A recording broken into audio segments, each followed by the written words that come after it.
अब मिसाल के तौर पे मैंने यहाँ से जो मैं पैसे लेता हूँ वो मैं लेता हूँ 6,000 रुपये अपने इलाके से एयरपोर्ट छोड़ने के। अस्सलाम वालेकुम व्यूअर्स, फिर पेश खिदमत हूँ एक नई वीडियो के साथ। मेरा नाम है मोहम्मद अली और आप देख रहे हैं अली रियल वर्ल्ड। आज की जो वीडियो है वो बहुत इंपॉर्टेंट होने वाली है, क्योंकि मेरे बहुत सारे सब्सक्राइबर्स हैं जिन्होंने मुझसे ये कहा था कि अली भाई आप इस गाड़ी की किस्त कैसे निकालते हैं, बुकिंग कैसे करते हैं और एक्सपेंस कैसे इसका कैलकुलेट करते हैं।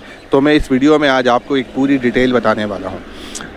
भाई देखो, बुकिंग करने के जो है ना, सबसे पहले 6 तरीक़ेकार हैं, ठीक है। मैं लेकिन जिन तरीक़ों पे काम करता हूँ वो 5 है। सबसे पहला तरीक़ा ये है कि हर इलाके में कहीं ना कहीं आपको पता होगा कि गाड़ियों के स्टैंड्स होते हैं जिनको अड्डा भी कहा जाता है। अड्डे पे गाड़ियाँ खड़ी होती हैं। तो सिंपल तरीक़ेकार है भाई, अड्डे पे जाओ, वहाँ जाके गाड़ी खड़ी करो, वहाँ से आपको बुकिंग मिल जाएगी। लेकिन भाई मैं ये वाला तरीक़ा बिल्कुल भी नहीं करता। मैं जो दूसरे 5 तरीक़ेकार हैं जिनके थ्रू मुझे बुकिंग मिलती है, अच्छी बुकिंग मिलती है, वो मैं आज आपको बताने वाला हूँ। सबसे पहला जो तरीक़ेकार है वो ये है कि जी व्हाट्सएप के ऊपर आपका जो है उससे बहुत सारे जो हैं आपको बुकिंग मिलती हैं। अब जैसे मैं रहता हूँ बहरिया टाउन कराची में, तो बहरिया टाउन कराची के बहुत सारे ऐसे ग्रुप हैं जो यहाँ के रेसिडेंट्स लोगों ने बनाए हुए हैं, बहरिया रेसिडेंट्स के नाम से, बहरिया लोकल के नाम से। तो वो उन ग्रुप के अंदर मैं मौजूद हूँ। उन ग्रुप के अंदर मैं अपनी गाड़ी की सर्विसेज डालता हूँ, लोग वहाँ से देखते हैं, देखने के बाद मुझे कांटेक्ट करते हैं और मुझे बुकिंग मिलती है। दूसरा तरीक़ेकार ये है कि आप जो है अपने स्टेटस पे, व्हाट्सएप के स्टेटस के ऊपर भी गाड़ी की बुकिंग का लगा सकते हैं। तो एक इम्पॉर्टेंट जो सबसे तरीक़ेकार है वो है व्हाट्सएप, जो मैंने आपको बताया। दूसरा जो एक स्ट्रॉन्ग तरीक़ेकार है वो है फ़ेसबुक के ऊपर भी मैंने बहुत सारे ग्रुप्स ज्वाइन किए हुए हैं अपने बहरिया के अलावा बाहर के, कराची के, जिससे जहाँ पे मैं डेली जो है अपनी जो पोस्ट हैं वो वहाँ पे मैं पोस्ट करता हूँ, जिससे मुझे काफ़ी सारे वहाँ से बुकिंग मिली हैं और अच्छी बुकिंग मिली हैं। तो दूसरा जो तरीक़ेकार है वो मैंने आपको बताया फ़ेसबुक का। अच्छा जी, जो तीसरा तरीक़ेकार है वो है मेरे चैनल का, अली रियल वर्ल्ड का। तो यहाँ से लोग देखते हैं, उनको एतमाद पैदा होता है और वो मुझे कांटेक्ट करते हैं और यहाँ से भी मुझे बुकिंग मिलती है। अच्छा जी, जो चौथा तरीक़ेकार है वो ये है कि OLX और इंस्टाग्राम, इस पे भी मैं पोस्ट लगाता हूँ, OLX पे भी डालता हूँ सर्विसेज के हवाले से। तो OLX से भी मुझे काम मिलता है। तो OLX एक अच्छा आपके पास वो है, टूल है जिसको आप यूज़ करते हुए सर्विसेज जो हैं वो अपनी कर सकते हैं। अच्छा जी, उसके बाद जो पांचवा टूल वो ये है कि इसके अंदर आपको, जैसे मैं आपको बताऊं, आपके इलाके में भी होंगे बहुत सारे रेंटा कार वाले होते हैं। रेंटा कार हैं और शादी के हॉल हैं और होटल्स हैं। तो मैंने उनसे भी कांटेक्ट किया हुआ है। तो रेंटा कार वालों के पास जो भी अगर कोई बड़ी गाड़ी की रिक्वायरमेंट आती है, किसी को एयरपोर्ट जाना है, सामान ज़्यादा है या 6-7 लोगों के लिए बड़ी गाड़ी चाहिए, तो रेंटा कार पे भी मेरा नंबर मौजूद है। वहाँ से भी वो मुझे कांटेक्ट करते हैं और कांटेक्ट करने के बाद मुझे बुकिंग मिल जाती है। वो अपना उसमें जो भी कमीशन है वो रखते हैं और मुझको जो मेरे पैसे हैं वो मिल जाते हैं। तो ये 5 से 6 तरीक़ेकार थे जो मैंने आपको बताए हैं जिनके थ्रू हमें बुकिंग मिल सकती है। असल जो काम होता है इसमें होता है कम्युनिकेशन का, कि कितना आपकी कम्युनिकेशन बेटर है, कितने लोगों से आपका कांटेक्ट है। कभी कभार ऐसा भी होता है कि मुझे सिर्फ 2 लोगों की बुकिंग आ रही होती है, जी 2 लोगों को लेके जाना है, तो मैं उनको खुद ही मना कर देता हूँ कि देखें आपको एक्सपेंसिव पड़ेगा, 2 लोगों के लिए आपको छोटी गाड़ी कर लें। अब मेरे पास अगर किसी छोटी गाड़ी वाले का नंबर होता है तो मैं उसको दे देता हूँ, वो रोज़ ही उसको मिल जाती है। कभी उसके पास कोई बड़ी बुकिंग आ जाती है तो वो मुझे दे देता है। तो ये इस तरीके से जो काम है वो चलता रहता है।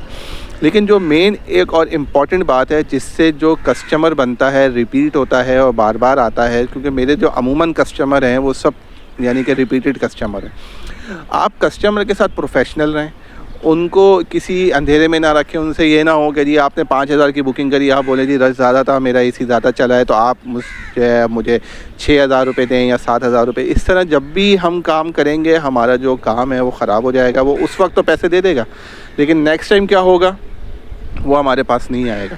तो कभी कभार ऐसा भी होता है कि रेट टू रेट काम करना पड़ता है, लेकिन अल्हम्दुलिल्लाह कभी ऐसा हुआ नहीं है। लेकिन कभी कभार, एक दफ़ा मेरे साथ ऐसा हुआ कि एक साहब ने मुझे एडवांस दिया 1,000 रुपये बहरिया टाउन के, आप हमें एयरपोर्ट पिक करने जाएं। जब मैं एयरपोर्ट पिक करने गया तो उन्होंने मेरी राइड कैंसिल कर दी।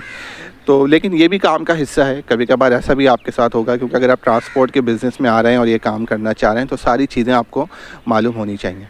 अच्छा, एक तरीक़ाकार और भी है कि आप इस गाड़ी को महीने पे किसी ऑफ़िस में लगा दें, तो महीने के आपको सिंपल 60-70 हज़ार रुपये आएंगे, जिससे आप अपनी किस्त अदा कर सकते हैं। लेकिन मैं जो हूँ आज़ाद काम करता हूँ, मुझसे ये पाबंदी वाला काम नहीं होता कि मेरे पीछे 5 लोगों की ज़िम्मेदारी है। अगर मैं छुट्टी करूँगा तो मैं उस दिन काम नहीं करूँगा, लेकिन अगर मैं छुट्टी करता हूँ किसी कंपनी में लगा के, तो पीछे 5 लोग हैं, उनकी छुट्टी होगी, तो इससे काम ख़राब होता है। तो अगर आप ज़िम्मेदारी के साथ काम करना चाहते हैं तो किसी सॉफ्टवेयर हाउस में लगा सकते हैं, किसी कंपनी में लगा सकते हैं, वहाँ से भी आपको मंथली हैंडसम इनकम मिलेगी। शाम को आपकी गाड़ी फ्री है, आप उसको बुकिंग पे चला सकते हैं।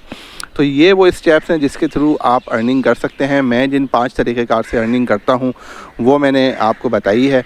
और इसमें अब कुछ लोगों का सवाल था कि मैं कैलकुलेशन कैसे करता हूँ। जैसे बहरिया टाउन से मुझे एयरपोर्ट ड्रॉप करने जाना है तो मैं कितने पैसे लूँगा। अब एक्चुअली बहरिया टाउन बहुत बड़ा है, लेकिन जहाँ मैं रहता हूँ यहाँ से एयरपोर्ट का जो एक तरफ का रास्ता है वो तकरीबन 25 किलोमीटर है। तो अगर मैं इसको कैलकुलेट करूं तो 2 किलोमीटर का 50 किलोमीटर हो गया। 50 किलोमीटर मैं अपनी गाड़ी की जो कैलकुलेशन है वो करता हूं 1 लीटर पे 10 किलोमीटर के हिसाब से। ये मेरी कैलकुलेशन है, ये ज़्यादा भी देती है, लेकिन मैं 10 किलोमीटर के हिसाब से पैसे निकालता हूं।